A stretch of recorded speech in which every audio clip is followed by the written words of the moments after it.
Hello दोस्तों, स्वागत है आपका हमारे यूट्यूब चैनल MKRS स्टडी पे। उम्मीद करते हैं सभी लोग स्वस्थ होंगे, बेहतर होंगे और आप सबकी तैयारी अच्छे से चल रही होगी। आज हम लोग डिस्कस करेंगे साइंस विज्ञान प्रैक्टिस सेट 5 टॉप 40 क्वेश्चन। आज की क्लास में हम लोग 40 क्वेश्चन साइंस के डिस्कस करेंगे और हम लोग यूथ कंपटीशन टाइम्स इस बुक का सोल्यूशन कंप्लीट कर रहे हैं, जिसमें हम लोग गणित और विज्ञान इन दोनों को प्रॉपर कंप्लीट करेंगे।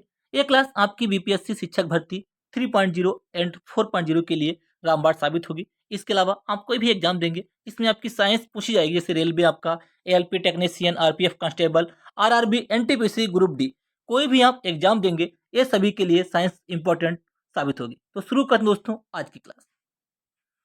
आज का पहला क्वेश्चन एरा स्क्रीन पे, क्वेश्चन नंबर 41 आज का पहला है। ठीक है, डैश डैश डैश की SI इकाई न्यूटन है। हमें यहाँ पे देखना है कि इनमें से किसकी इकाई न्यूटन है। वजन एवं और त्वरण, वजन और बल, वजन और द्रव्यमान, वजन और संवेग, किसकी इकाई न्यूटन होती है। न्यूटन तो मेरे भाई ये बल की इकाई न्यूटन होती है। हम ये ऑप्शन यहाँ पे देख रहे हैं भी। त्वरण की इकाई क्या होती है? त्वरण जो हमारा होता है मीटर प्रति सेकेंड स्क्वायर होता है, मीटर पर सेकेंड स्क्वायर। ये तो यहाँ पे गलत हो गया, हमसे पूछा है न्यूटन। वजन एवं द्रव्यमान, द्रव्यमान का जो मात्रक होता है यूनिट होती है किग्रा होती है, ये भी गलत हो गया। संवेग, वजन का मात्रक क्या होता है? भार, mg होता है, ये तो बल का बराबर हो सकता है। संवेग क्या होगा? p बराबर mb होता है, किग्रा mb होता है, किग्रा मीटर पर सेकंड, ये भी गलत हो गया। तो यहाँ पे जो हमारा ऑप्शन हमने देखा, हमने निगलेक्ट किया, ए भी नहीं है, ए भी नहीं है, तो हमारा क्या है? ऑप्शन बी करेक्ट होगा। वजन और बल, वजन किसको बोलते हैं? भार को, भार को वजन बोलते हैं। यह होता है F बराबर mg, F बराबर mg। बल का मात्रक न्यूटन होता है और वजन का भी मात्रक न्यूटन होता है। ऑप्शन बी करेक्ट हो जाएगा। बल कैसी राशि है? बल एक सदिश राशि है। कैसी है? बल जो है ये यहाँ पे बल, ये सदिश राशि है। कैसे राशि? सदिश राशि है। बल का मात्रक क्या होता है? न्यूटन होता है। और यहाँ पे हमने देखा है कि F बराबर होता है mg। जी के बारे में, जी की जो वैल्यू होती है 9.8 मीटर प्रति सेकेंड स्क्वायर या 10 मीटर पर सेकेंड लगभग होती है। 10 मीटर प्रति सेकेंड स्क्वायर होती है, 10 मीटर प्रति सेकेंड स्क्वायर होती है। जी का जो मान होता है, जी का मान जगह के स्थान से हिसाब से बदलता रहता है। जी का जो मान होता है पृथ्वी से ऊपर जाने पे, पृथ्वी तल से ऊपर जाने पे और नीचे जाने पे भी जी का मान, दोनों कंडीशन में पृथ्वी का इसका मान, जी का मान घटता है। अगर आप पृथ्वी तल से ऊपर जाएंगे तब भी जी का मान घटेगा और आप पृथ्वी तल से नीचे जाएंगे तब भी जी का मान घटेगा। क्योंकि देखिए हम जानते हैं जी बराबर होता है GM बटे आर स्क्वायर, GM बटे आर स्क्वायर। ये फॉर्मूला यहाँ पे आपको ध्यान रखना है, GM बटे आर स्क्वायर। और यहाँ पे देखिए ये मान लीजिए हमारी विश्व, ये हमारी पृथ्वी है, ये हमारी विषुवत रेखा है, ये इसकी त्रिज्या हो गई r। विषुवत रेखा पर जी का मान क्या होगा? जब r अधिक होगा, जब r का मान अधिक होगा तो जी का मान कम होगा। जब r की वैल्यू यहाँ पे जब अधिक होगी, जब नीचे हम r का मान अधिक डालेंगे तो जी का मान कम हो जाएगा। तो क्या है? विषुवत रेखा पर जी का मान न्यूनतम होता है। यहाँ ध्रुवों पे, इधर साइड में ऊपर ध्रुवों पे जी का मान क्या होता है? अधिकतम होता है। क्योंकि यहाँ पे जो r जो होती है, r बहुत कम होती है, r का मान बहुत कम होगा। जब r का मान बहुत कम होगा तो जी का मान अधिक होगा। ठीक है, तो यहाँ से आपको ध्यान रखना है कि जी जो होता है inversely proportional to R square. ये आप इतना लिख सकते हैं। जब आर का मान अधिक होगा, जब आर की वैल्यू अधिक होगी तो जी का मान कम होगा। जब जी आर की वैल्यू कम होगी तो जी का मान अधिक होगा। इसलिए विषुवत रेखा पर जी का मान न्यूनतम होता है और ध्रुवों पर जी का मान अधिकतम होता है। ये भी आपको पॉइंट ध्यान रखना है। जी का मान पृथ्वी तल से ऊपर जाने पर घटता है और पृथ्वी तल से नीचे जाने पर जी का मान घटता है। ये सारे पॉइंट यहाँ पे आपको ध्यान रखना है। अगला क्वेश्चन, क्वेश्चन नंबर 42 आज का दूसरा क्वेश्चन। 800 किग्रा की एक कार, क्या दिया? m बराबर दिया है 800 किग्रा, m बराबर 800 किग्रा। 800 किग्रा की एक कार 5 मीटर पर सेकंड के से 10 मीटर पर सेकंड के बढ़ाने में, वेग जो है बढ़ाने में किया गया कार्य क्या? ये दिया है b1, ये दिया है b2। हमें क्या दिया? निकालना है, कार्य निकालना है। हम जानते हैं k बराबर जो होता है, ऊर्जा बराबर होता है 1/2 m v स्क्वायर होता है। यहाँ पे हम लेंगे v2 square minus b1 square. क्या लेंगे? b2 square minus b1 square. अब यहाँ पे वैल्यू पुट कर देंगे, थोड़ा इसको छोटा कर लेते हैं। देखिए यहाँ पे दिया है m बराबर 800, m बराबर हो जाएगा 800, m बराबर 800, b1 बराबर 5 और b2 बराबर 10। हम जानते हैं के बराबर होता है 1/2 m(b2) माइनस b1 स्क्वायर। इसको हम ब्रैकेट में यहाँ पे बंद कर लेंगे। के बराबर 1/2 m कितना है 800, b2 का मान कितना है 10, 10 का स्क्वायर 100, b1 कितना है 5, 5 का स्क्वायर 25, यहाँ पे आएगा 75 और ये आ जाएगा 400, 400 गुणे 75, 75 चक्कू 300, यानी कि 3 के आगे 4 जीरो, 3 के आगे 4 जीरो कितना आएगा 3 के आगे 75 गुणे 400, 75 चक्कू होता है 300, 300 का आगे 3 के आगे 4 जीरो, यानी कि 30 किलो, 30 किलो जूल, क्या हुआ किलो जूल हो जाएगा। ठीक है, ऊर्जा के बराबर का मान का के बराबर आया 30 किलो जूल। जो हमारी ऊर्जा होती है, किसी भी प्रकार की कोई ऊर्जा होती है उसे कार्य भी कहते हैं। तो W बराबर हमारा 30 जूल हो जाएगा मेरे भाई, 30 किलो जूल हो जाएगा। कितना 30 किलो जूल। उम्मीद करते हैं ये पॉइंट आपको यहाँ पे समझ में आया होगा। 30 kilo joule option A correct है। अगला क्वेश्चन, यहाँ पे आपको फार्मूला यूज करना है के बराबर 1/2 mb² होता है, यहाँ पे 1/2 mb² चेंज हुआ वेग b2 माइनस b1 यहाँ पे वैल्यू पुट करेंगे, आपका के का मान आ जाएगा। ये के जो ऊर्जा होगी यही हमारा कार्य होगा। नेक्स्ट ऑप्शन ए करेक्ट हो। अगला क्वेश्चन, यदि ऊपर की ओर फेंकी गई एक वस्तु का प्रारंभिक वेग 14 मीटर पर सेकंड है तो उसे उसके प्रारंभिक बिंदु तक पहुंचने में कितना समय लगेगा। देखिए यहाँ पे क्या है, इसका प्रारंभिक वेग हमें दिया है 14 मीटर प्रति सेकंड स्क्वायर, दिया है हमारा यू बराबर दिया है 14, टी बराबर दिया है कितने सेकंड, टी निकालना है। यदि ऊपर की ओर फेंकी गई एक वस्तु का प्रारंभिक वेग 14 मीटर पर सेकंड है तो उससे प्रारंभिक बिंदु तक पहुंचने में कितना समय लगेगा। टी हमसे पूछा गया है, हम जानते हैं v बराबर u प्लस एटी होता है मेरे भाई। गति के प्रथम समीकरण से अंतिम वेग यहाँ पे 0 हो जाएगा। v का मान 14, u का मान 14 है, प्लस a बराबर हमारा होता है 10 मान लीजिए यहाँ पे, और t हमारे यहाँ पे हो जाएगा। ठीक है, बराबर ऊपर को हमने फेंका है तो यहाँ पे हमारा माइनस का में आ जाएगा। एक v बराबर हो जाएगा v बराबर u माइनस जी टी या ए टी। ठीक है, अंतिम वेग 0 है, b बराबर 0, b बराबर 0, u माइनस यू बराबर जी टी बराबर यू बटे जी, टी बराबर यू बटे जी। यू का मान कितना है, यू का मान है 14 और जी का मान है 9.8 दिया हुआ है। यहाँ पे पॉइंट हटाएंगे, 0 बढ़ाएंगे तो आएगा 98.98 बच्चे 42 पॉइंट लगाए, हो गए 420, 98 चक 1.4 कहाँ पे दिया है 1.43, ऑप्शन सी करेक्ट होगा। हम ऑप्शन का भी सहारा लेंगे तो क्या जाएगा 1.43, ऑप्शन सी करेक्ट होगा। यहाँ पे हम यूज करेंगे बी बराबर you plus eighty, you minus G T, क्योंकि ऊपर को फेंका जा रहा है। अगला क्वेश्चन, क्वेश्चन नंबर 44, ऊनी कपड़े शरीर को जाड़े में गर्म रखते हैं क्योंकि। जो ऊनी कपड़े होते हैं शरीर को जाड़े में गर्म रखते हैं, क्या इसका कारण है। ऊन उष्मा का कुचालक है क्या, क्या ऊन उष्मा का कुचालक है। ऊन उष्मा का सुचालक है। ऊन शरीर के तापमान को बढ़ाता है, तापमान को घटाता है, इससे कोई मतलब नहीं। इनमें से आपको एक क्वेश्चन आंसर चूज करना है। उस ऊन उष्मा का सुचालक है या कुचालक है। ऊन जो है उष्मा का कुचालक होता है, ऑप्शन ए करेक्ट हो जाएगा। उसमें उष्मा हीट ट्रांसफर नहीं होगी, 44 का हमारा ए करेक्ट हो जाएगा। अगला क्वेश्चन, क्वेश्चन नंबर 45, गति के 3 नियम इनमें से किसके द्वारा प्रस्तावित किए गए थे। गति के 3 नियम अरस्तु, गैलीलियो, न्यूटन, एडिसन। किसने किए थे, न्यूटन भैया ने किए थे। किसने, ऑप्शन सी करेक्ट हो जाएगा। सर आइजैक न्यूटन ने 1687 में, ये डेट भी आपको ध्यान रखनी, कब 1687 ईस्वी में इन्होंने क्या किया था, अपनी पुस्तक प्रिंसिपिया में गति के 3 नियमों को प्रतिपादित किया था। इनकी जो पुस्तक थी कौन सी, प्रिंसिपिया, कौन सी, प्रिंसिपिया, इनकी बुक थी प्रिंसिपिया में इन्होंने गति के नियमों को प्रस्तावित किया था। इन्होंने गति के 3 नियम दिए थे, यहाँ पे बता देता हूँ। गति के 3 नियम, गति के प्रथम नियम को जड़त्व का नियम और गैलीलियो का नियम भी कहते हैं। इनके प्रथम नियम के अनुसार यदि कोई वस्तु विरामावस्था में है तो विरामावस्था में रहेगी जब तक उस पर कोई बाह्य बल नहीं लगाया जाता। यदि वह गतिशील है तो वो गति करती रहेगी अगर हम उस पर कोई बल लगाकर उसको नहीं रोकते। ये हमारा इसका पहला नियम हो गया। इन्होंने दूसरा नियम दिया था।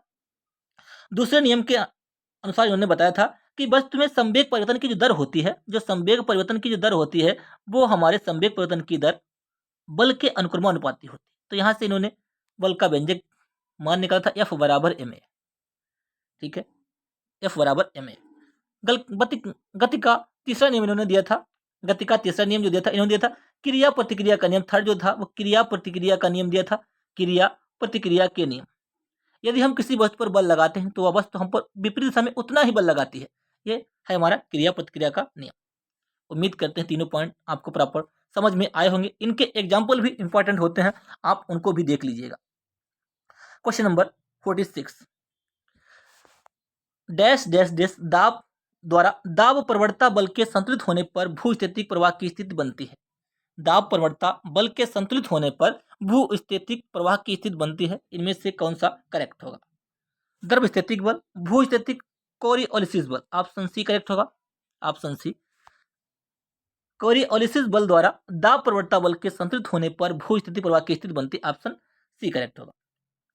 अगला क्वेश्चन, क्वेश्चन नंबर 47, निम्नलिखित में से कौन सा विद्युत आवेश का सुचालक है? ऐसा कौन सा इनमें से जो विद्युत आवेश का सुचालक है? कांच। इसमें क्या आवेश फ्लो होगा?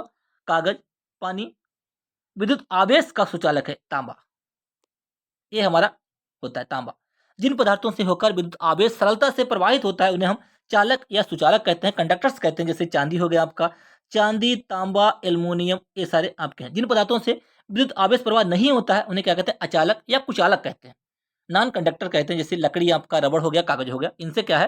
फ्लो नहीं होता। अगला क्वेश्चन, ऑप्शन इसमें सी करेक्ट होगा। क्वेश्चन नंबर 48, ध्वनि की वह निम्नतम आवृत्ति क्या है जो मनुष्य द्वारा सुनी जा सकती है? ध्वनि की 10 होता है, 50 होता है, 520 हर्ट्ज से 20 हर्ट्ज से 20,000 हर्ट्ज तक की ध्वनि के जो इनके बीच रेंज होती है उसको मनुष्य सुन सकता है। ऑप्शन ए करेक्ट होगा। इसे हम श्रव्य तरंगे कहते हैं। इससे कम होती है उसे कहते हैं अपश्रव्य तरंगे, और इससे जो अधिक होती हैं 20,000 से उसे कहते हैं प्राश्रव्य तरंगे। नेक्स्ट क्वेश्चन, क्वेश्चन नंबर 49, प्रकाश सबसे अधिक गति में किसमें करता है? प्रकाश की किसमें अधिक होती है? कांच में, वायु में, पानी में, निर्वात में। प्रकाश किसमें गति करता है? निर्वात में। प्रकाश की चाल कितनी होती है? 3 × 10⁸ कितनी होती है? प्रकाश का वेग कितना होता है? 3 × 10⁸ मीटर प्रति सेकंड होता है मेरे भाई। कितना होता है? 3 × 10⁸ मीटर प्रति सेकंड होता है। प्रकाश क्या है? प्रकाश एक प्रकार की ऊर्जा है। कैसी तरंगे? प्रकाश विद्युत चुंबकीय तरंग होती है, ये भी आपको ध्यान रखना है। विद्युत चुंबकीय तरंग जिनके लिए माध्यम की आवश्यकता नहीं होती उनको कहते हैं विद्युत चुंबकीय तरंगें, और यांत्रिक तरंगें जो होती हैं उनके लिए माध्यम की आवश्यकता होती है। प्रकाश की सबसे पहले किसने पता लगाया था? ये भी पॉइंट आपको ध्यान रखना है। प्रकाश के बारे में सबसे पहले रोमर ने पता लगाया। किसने किया था? रोमर ने इसको इसकी गणना की थी। प्रकाश के वेग की गणना जो किसने की थी? सर्वप्रथम रोमर ने की थी। प्रकाश की गति जो निर्वात में सबसे अधिक होती है। किसी माध्यम में प्रकाश की चाल पदार्थ के अपवर्तनांक पर डिपेंड करती है। जो पदार्थ की जो वेग होता है उसके अपवर्तनांक पर यानी कि डिपेंड करता है। जिसका जितना अधिक अपवर्तनांक होता है प्रकाश की चाल उतनी कम होती है। यहाँ पे आप एक पॉइंट देखिए प्रकाश की क्या होता है? C बराबर प्रकाश की जो चाल होती है, प्रकाश की जो चाल होती है वो अपवर्तनांक के व्युत्क्रमानुपाती होती है। ये भी इस टाइप से आप ध्यान रखिएगा। अपवर्तनांक जितना अधिक होगा प्रकाश की चाल उतनी कम होगी। राइट। नेक्स्ट, निर्वात में प्रकाश की चाल कितनी होती है? 3 × 10⁸ होती है। और जल में कितनी होती है? 2.25 × 10⁸ होती है। ठीक है। कांच में कितनी होती है? 2 × 10⁸। ये भी आपको ध्यान रखना है। और वायु में कितनी होती है? वायु में लगभग 3 × 10⁸ के समथिंग होती है। ठीक है। अगला क्वेश्चन, क्वेश्चन नंबर 50, एक फ्यूज का कार्य सिद्धांत होता है। एक फ्यूज का कार्य सिद्धांत होता है। फ्यूज का कार्य सिद्धांत इनमें से कौन सा करेक्ट होगा? फ्यूज का तार विद्युत धारा द्वारा उत्पन्न प्रकाश प्रभाव, विद्युत धारा द्वारा उत्पन्न उष्मा प्रभाव। ऑप्शन बी करेक्ट होगा। एक फ्यूज का कार्य सिद्धांत होता है विद्युत धारा द्वारा उत्पन्न उष्मा प्रभाव। ऑप्शन बी करेक्ट होगा। रासायनिक परिवर्तन अम्लीकृत जल का विद्युत अपघटन नहीं है। ठीक है। अगला क्वेश्चन, यहाँ पे क्या है? एक फ्यूज का कार्य सिद्धांत क्या होता है? विद्युत धारा द्वारा उत्पन्न उष्मा प्रभाव होता है। ठीक है। विद्युत धारा द्वारा उत्पन्न उष्मा प्रभाव। अगला क्वेश्चन,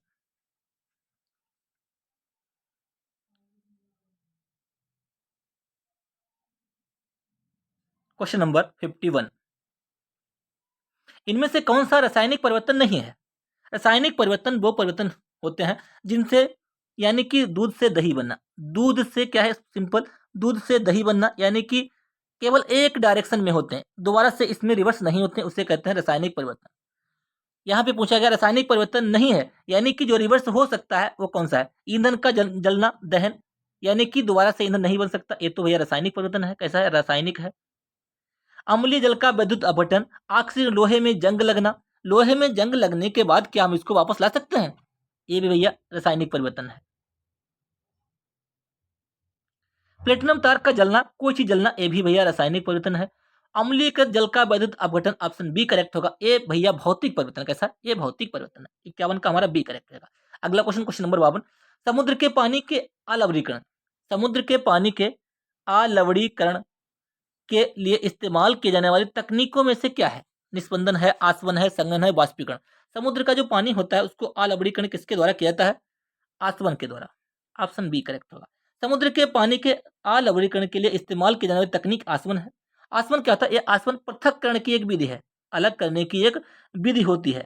ठीक है। आसवन इसमें क्या करते हैं? इसमें गैस से द्रव बनाने की प्रक्रिया को संघनन कहते हैं। गैस से द्रव बनाने की प्रक्रिया को संघनन कहते हैं। ये भी पॉइंट यहाँ पे आपको ध्यान रखना। आसवन, आसवन क्या था? एक पृथक्करण की विधि है। और संघनन क्या था?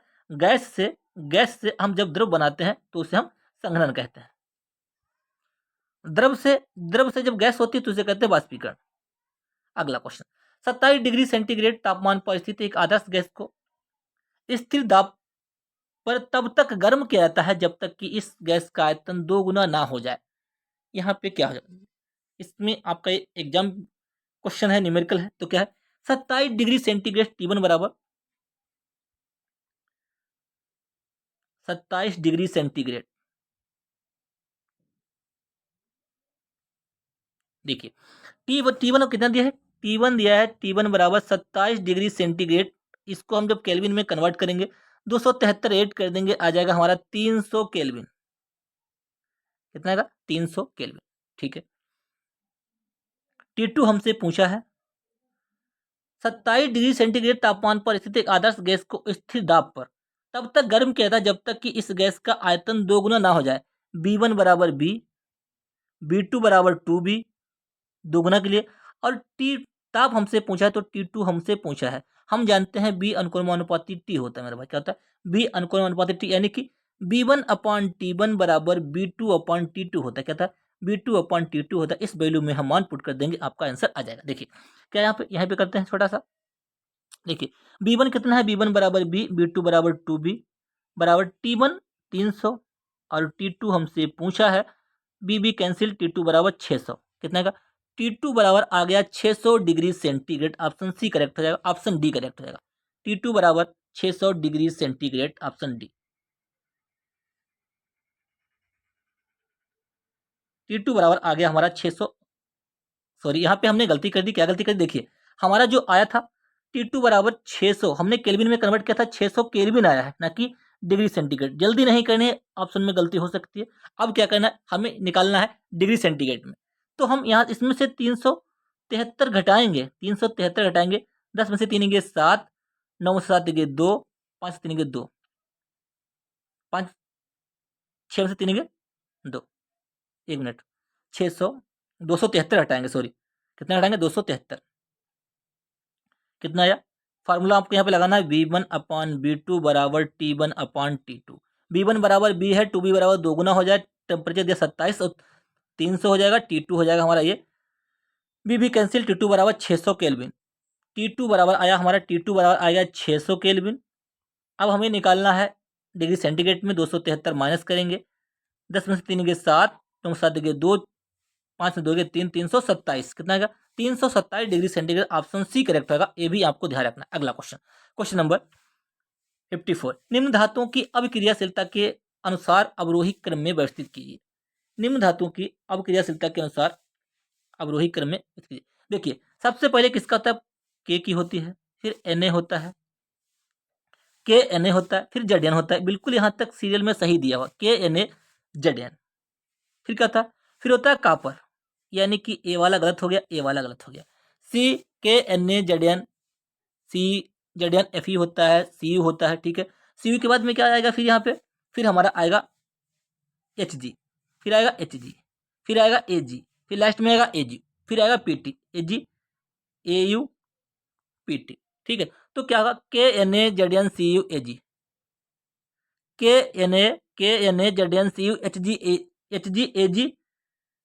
HG आएगा, फिर AG आएगा, फिर AU आएगा, फिर PT आएगा। ठीक है, तो KNAZN HG, ए नहीं, ए भी नहीं, ए भी नहीं, HG AG, AG के बाद AU, फिर आएगा PT। Option A C correct होगा 54। अगला क्वेश्चन, क्वेश्चन नंबर 55। किसने यह खोजा कि हर आठवें तत्व के गुण पहले के समान है? अष्टक का नियम किसने दिया था? मोजले ने दिया था, डोबेरी ने दिया था, मेंडलीव, न्यूलैंड, किसने दिया था? अष्टक का जो नियम दिया था ये न्यूलैंड ने दिया था, कि उन्होंने खोजा कि हर आठवें तत्व का जो गुण है वो पहले के समान है। कब दिया था इन्होंने 1864 ईस्वी में न्यूलैंड ने इसको ये दिया था। उन्होंने क्या किया था? इन्होंने परमाणु द्रव्यमान के बढ़ते क्रम में व्यवस्थित किया था। किसके? परमाणु द्रव्यमान के बढ़ते क्रम में इन्होंने व्यवस्थित किया था। ठीक है, अगला क्वेश्चन नंबर 56। जब एक धातु पानी के साथ अपक्रिया करती है तो कौन सी गैस उत्पन्न होती है? जब एक धातु, जैसे मान लीजिए कोई आपकी Na हो गई, पानी के साथ क्रिया करती है तो क्या बनता है? कौन सी गैस? हाइड्रोजन निकलेगी। ऑप्शन डी करेक्ट होगा। ऑप्शन डी हाइड्रोजन निकलेगी। 56 ऑप्शन डी। अगला क्वेश्चन नंबर 57। हीलियम और आर्गन में क्या समानता है? हीलियम और आर्गन, हीलियम, नियान, आर्गन, क्रिप्टान, जेनान किसमें 18 वर्ग में है? ये सभी क्या अक्रिय गैसें हैं, नोबल गैसें हैं, दोनों द्रव धातु हैं, ये गैसें हैं। दोनों धातुओं का प्रयोग गुब्बारों में कहता है, दोनों में उच्च मिश्रण दर होती है। दोनों में क्या होता है? दोनों का बाह्यतम कोश पूर्णतः भरा होता है। देखिए ये सबसे बेस्ट है, दोनों का बाह्यतम कोश पूर्णतः भरा होता है। इनमें ये समानता होती है। देखिए हीलियम में क्या होता है? हीलियम का परमाणु क्रमांक 2 होता है, 2 है। हीलियम, नियान 10 होता है, 2 8। इनका जो बाह्यतम कोश है पूरा भरा होता है, ये 18वें वर्ग में पाई जाती हैं।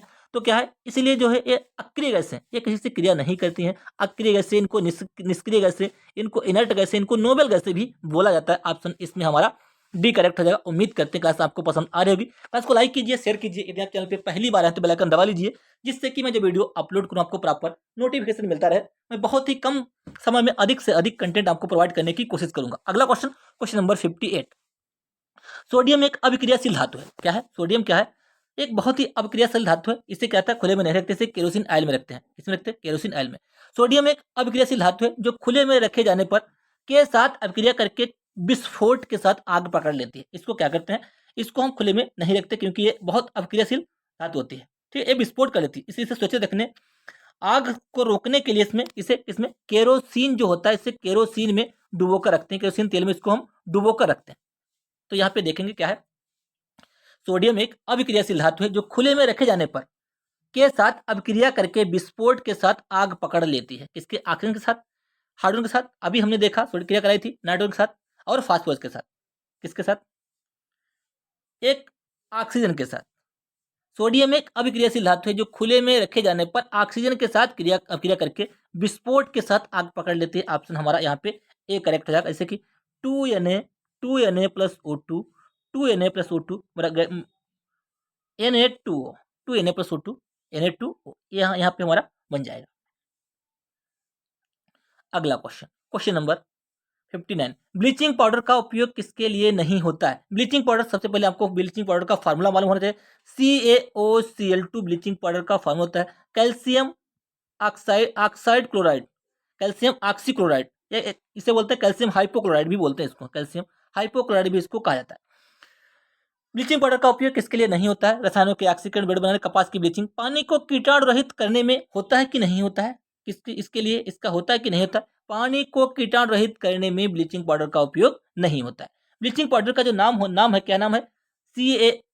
CaOCl2 इसका फॉर्मूला होता है। इसको क्या कहते हैं? Calcium hypochlorite. क्या कहते हैं? कैल्शियम हाइपोक्लोराइट बोलते हैं मेरे पास, कैल्शियम हाइपोक्लोराइट बोलते हैं। यह एक अकार्बनिक यौगिक है। इसका फार्मूला मैंने बताया CaOCl2 होता है। इसमें से क्लोरीन की एक तीव्र गंध निकलती रहती है। इसको हम बिरंजक चूर्ण भी कहते हैं मेरे भाई। क्या कहते हैं? बिरंजक चूर्ण भी इसको कहा जाता है। इसका उपयोग क्या करते हैं? इसका जो उपयोग होता है पानी को कीटाणु रहित करने में, रसायनों के ऑक्सीकरण में, कपास की ब्लीचिंग में, शौचालयों की सफाई आदि में किया जाता है। ब्रेड बनाने में इसका उपयोग नहीं किया जाता। यहाँ पे क्या होगा? ब्लीचिंग पाउडर का यहाँ पे दिया नहीं होता है। ठीक है, ब्लीचिंग पाउडर का उपयोग ब्रेड बनाने में इसका उपयोग नहीं होता है। पानी को कीटाणु रहित करने में, कपास की ब्लीचिंग, रसायनों के ऑक्सीकरण, इनमें सभी में होता है। ब्लीचिंग पाउडर का उपयोग किसके लिए नहीं होता है? ब्रेड बनाने में ब्लीचिंग पाउडर का उपयोग नहीं होता है। ऑप्शन इसका बी करेक्ट रहेगा। अगला क्वेश्चन, क्वेश्चन नंबर 60। न चिपकने वाले बर्तन पर किसका लेप लगा होता है? बर्तन जो ना चिपकते हैं उनको कहते हैं टेफलान का लेप। बहुत इंपॉर्टेंट है, क्वेश्चन बहुत पूछा जाता है। टेफलान का लेप लगा होता है। टेफलान क्या है? फ्लोरो बहुलक है। कैसा है? फ्लोरो बहुलक है टेफलान। टेफलान क्या है? फ्लोरो बहुलक है। टेफलॉन का जो पृष्ठ होता है बहुत चिकना होता है। टेफलॉन का जो पृष्ठ होता है, पृष्ठ बहुत चिकना होता है मेरे भाई। कैसा? बहुत चिकना होता है। उसमें कोई भी वस्तु चिपकती नहीं है। चिकना होता है इसीलिए इसमें कोई भी वस्तु चिपकती नहीं है। इस गुण इसकी इसी क्वालिटी के कारण इसको क्या कहते हैं? इसी क्वालिटी के कारण टेफलॉन की इसमें कोई वस्तु चिपकती नहीं है।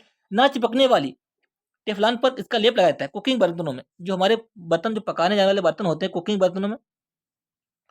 बर्तनों में इसका टेफलॉन का उपयोग किया जाता है। अगला क्वेश्चन, क्वेश्चन नंबर 61। एक व्यस्त मनुष्य के मुख में केवल कितने कृंतक होते हैं? कृंतक कितने दांत होते हैं? कृंतक, रदनक, आईसीपीएम, इंसीजर, कैनाइन, प्रीमोलर और मोलर।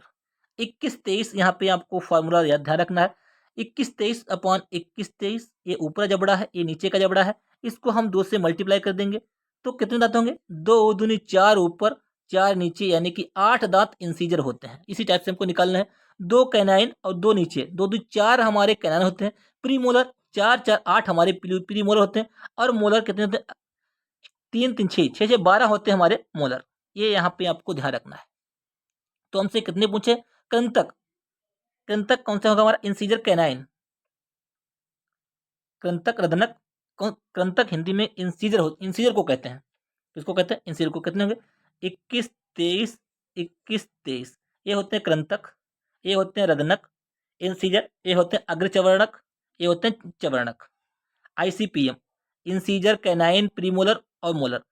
कृंतक कौन से? 2 2 ऊपर 2 2 से गुणा कराएंगे। 4 4 8 कितने? 8। ऑप्शन सी करेक्ट हो जाएगा।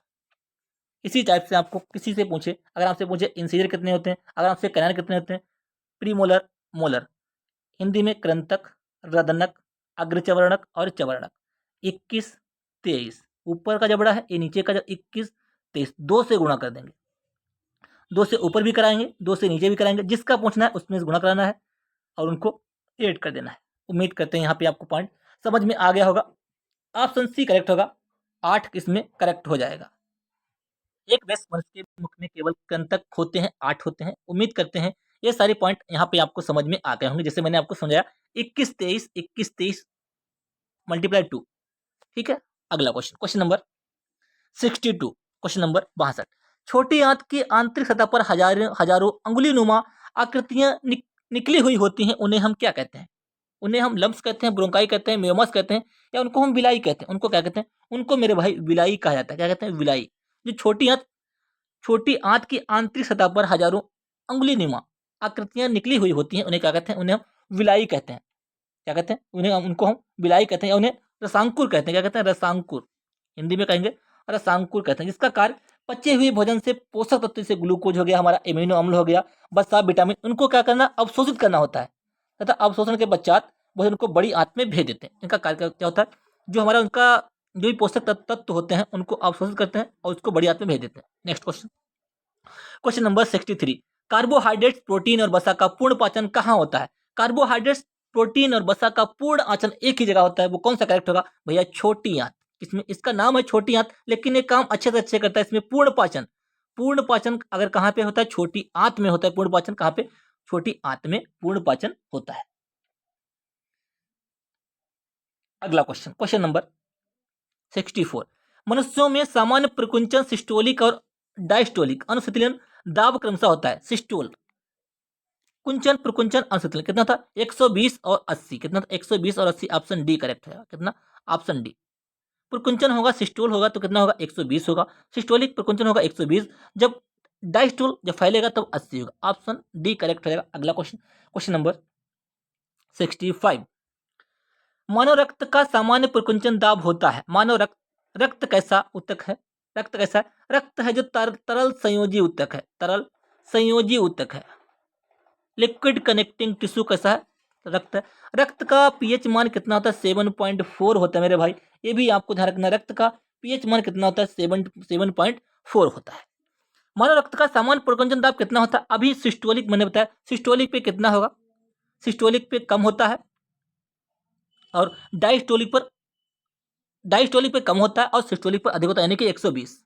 सिस्टोल करेगा जब एक प्रकुंचन करेगा तो 120 होगा और ये डायस्टोल करेगा तो 80 होगा। इसमें हमारा ऑप्शन डी करेक्ट होगा, 65, ऑप्शन डी। अगला क्वेश्चन, क्वेश्चन नंबर 66। मानव रक्त के पीएच का अभी मैंने जस्ट बताया, देखो आपका आगे क्वेश्चन आ गया। मानव रक्त के पीएच का लगभग मान 7.4, ऑप्शन ए करेक्ट हो जाएगा। अगला क्वेश्चन, क्वेश्चन नंबर 67। टिटनेस तंत्रिका तंत्र की एक गंभीर बीमारी है। टिटनेस कैसी? तंत्रिका तंत्र की एक गंभीर बीमारी है जो विष उत्पन्न करने वाले के कारण होती है। जो विष उत्पन्न करने वाले के कारण होती है, जीवाणुओं के कारण। किसके? जीवाणुओं के कारण होती है टिटनेस। किसके? प्लेग हो गया आपका, डिप्थेरिया हो गया, टिटनेस हो गया, ये किससे है? हैजा हो गया, जीवाणु से होने वाले होते हैं। कवकों से दाद, खाज, खुजली, ये सब कवकों से होती है। अगला क्वेश्चन, क्वेश्चन नंबर 68। हड्डी की कोशिकाएं एक कठोर मैट्रिक्स में सन्निहित होती हैं जो बनी होती हैं। मैट्रिक्स हड्डी कैसे बनी होती है? कैल्शियम और फास्फोरस से। कैल्शियम और फास्फोरस, ऑप्शन बी करेक्ट होगा, कैल्शियम और फास्फोरस। अगला क्वेश्चन, इनमें हम ज्यादा देर नहीं करेंगे। किस हार्मोन की कमी के कारण मधुमेह रोग? किस हार्मोन की कमी? इंसुलिन की कमी के कारण मधुमेह, ऑप्शन सी करेक्ट होगा। मधुमेह रोग होता है इंसुलिन की कमी के कारण, मधुमेह रोग होता है। इंसुलिन कहां से निकलता है? इंसुलिन जो होता है अग्नाशय, अग्नाशय से जो हमारे होते हैं लैंगरहैंस द्वीप की बीटा कोशिकाओं से जो हमारा है इंसुलिन जो हार्मोन का श्रावण होता है। अगला क्वेश्चन, क्वेश्चन नंबर 70। मछली से प्राप्त कॉड लीवर तेल किस विटामिन का समृद्ध स्रोत है? किसका है? विटामिन सी का जो है, किसका? विटामिन सी का। विटामिन सी का जो है मछली से प्राप्त कॉड लीवर तेल, विटामिन सी नहीं, विटामिन डी होता है इसमें। कितना था? मछली से प्राप्त कॉड लीवर तेल का किस विटामिन का समृद्ध होता है? विटामिन डी का। ऑप्शन हमारा सी करेक्ट हो जाएगा। मछली के तेल में ओमेगा 3 क्या था? ओमेगा 3 तथा विटामिन डी पाया जाता है। विटामिन 3 तथा ओमेगा 3 तथा विटामिन डी पाया जाता है। ऑप्शन सी करेक्ट है। अगला क्वेश्चन, क्वेश्चन नंबर 71। इनमें से कौन सा यौन संचारित रोग विषाणु जनित होता है? इनमें से जो कौन सा रोग है वो यौन संचारित रोग है, वो वायरस से होता है। तपेदिक किससे होता है?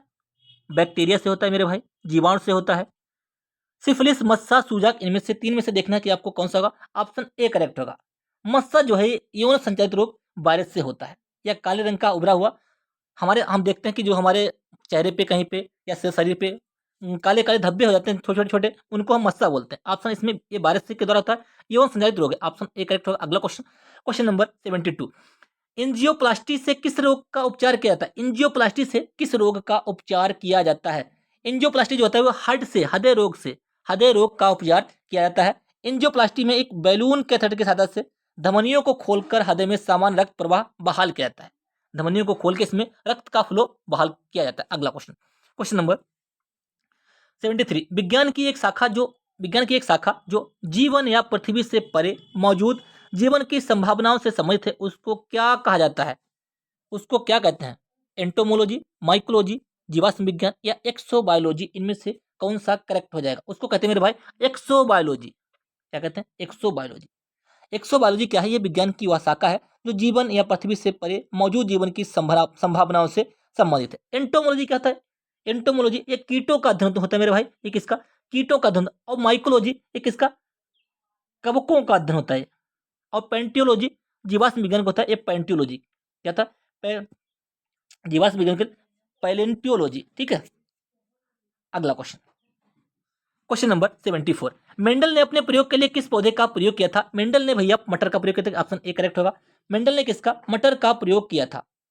मेंडल ने मटर के पौधे का प्रयोग किया था। इन्हें आनुवंशिकता फादर ऑफ हेरिडिटी, आनुवंशिकता का इनको फादर कहते हैं, आनुवंशिकता का पिता इनको कहा जाता है मेंडल को। अगला क्वेश्चन, क्वेश्चन नंबर 75। मछलियों में रक्त प्रसंचरण के संबंध में गलत कथन पहचाने। मछलियों नीले से रक्त केवल क्लोमो में जाता है। जो नीले से इसमें क्या था? मछलियों में रक्त केवल गिल्स यानी कि क्लोमो में जाता है। ये हमारा करेक्ट है या गलत है? हमसे पूछा गलत कथन कौन सा? ये भैया सही है, क्लोमो में जाता है। क्लोमो गिल्स से रक्त शरीर के बाकी हिस्सों में भेजा जाता है। ये भी भैया हमारा करेक्ट है, बाकी भेजा जाता है। ये 2 कच्ची हृदय से दोहरा प्रश्न होता है। 2 कच्ची हृदय से भैया एक ऐसा होता है दोहरा, ये हमारा गलत है।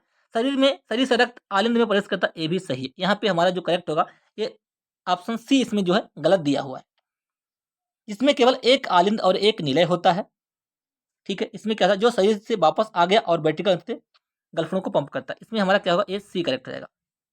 दो कच्ची हृदय से दो हृदय में दोहरा परिसंचरण तंत्र होता है, ये इसमें गलत दिया हुआ है।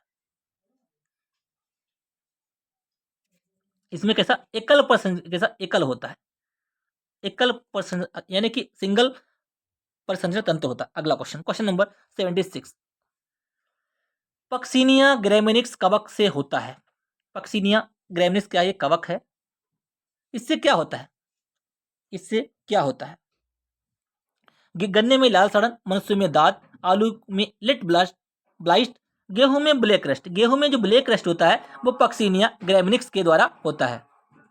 पक्सिनिया ग्रेमिनिक्स कवक से क्या होता है, गेहूं में ब्लैक रस्ट होता है मेरे भाई। ऑप्शन डी करेक्ट होगा, ऑप्शन डी, ऑप्शन डी। अगला क्वेश्चन नंबर 77, ब्रायोफाइटा निम्नलिखित में से किस वनस्पति से संबंधित है। ब्रायोफाइटा को हम पादप जगत का उभयचर कहते हैं मेरे भाई, पादप जगत का उभयचर कहते हैं, ये मैं पिछली क्लासों में बता चुका हूं। इसमें जाइलम और फ्लोएम संवहनी जो ऊतक होते हैं इनका अभाव होता है, ये नहीं होते हैं। जाइलम और फ्लोएम इसमें नहीं होते हैं, ठीक है। इसमें आपका करेक्ट होगा क्लाइडोफोरा, देवदार, मर्केंसिया, जल तिप्तिया।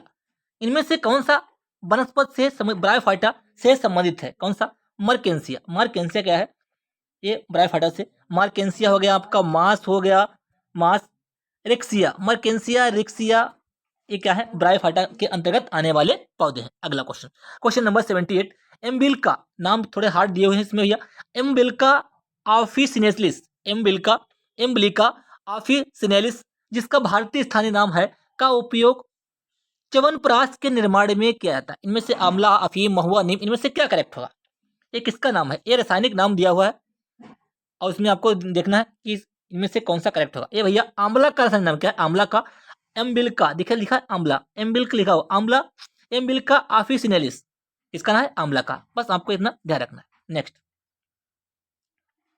आंवला जो होता है विटामिन सी इसमें भरपूर मात्रा में होता है मेरे भाई, विटामिन सी आंवला में भरपूर मात्रा में होता है।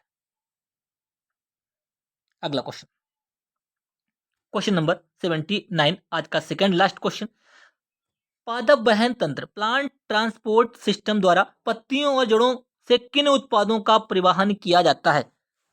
किसका, जल का, केवल जल का, केवल कार्बोहाइड्रेट का, ऊर्जा भंडार और अपरिष्कृत पदार्थ, कार्बोहाइड्रेट और खनिज, इनमें से कौन सा करेक्ट हो जाएगा, ऊर्जा भंडार और अपरिष्कृत पदार्थ का।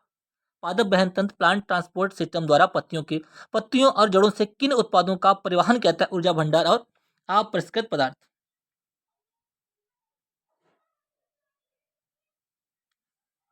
अगला question number last question number 80, guard कोशिकाएं किस प्रक्रिया में शामिल है। जो गार्ड की कोशिकाएं होती हैं ये किस प्रक्रिया में, वाष्पोत्सर्जन, परिसंचरण, भोजन का परिवहन, उष्ण कटिबंधीय गति, इसमें किसमें शामिल है, ये भैया वाष्प उत्सर्जन में गार्ड कोशिकाएं शामिल होती हैं। ऑप्शन ए करेक्ट रहेगा।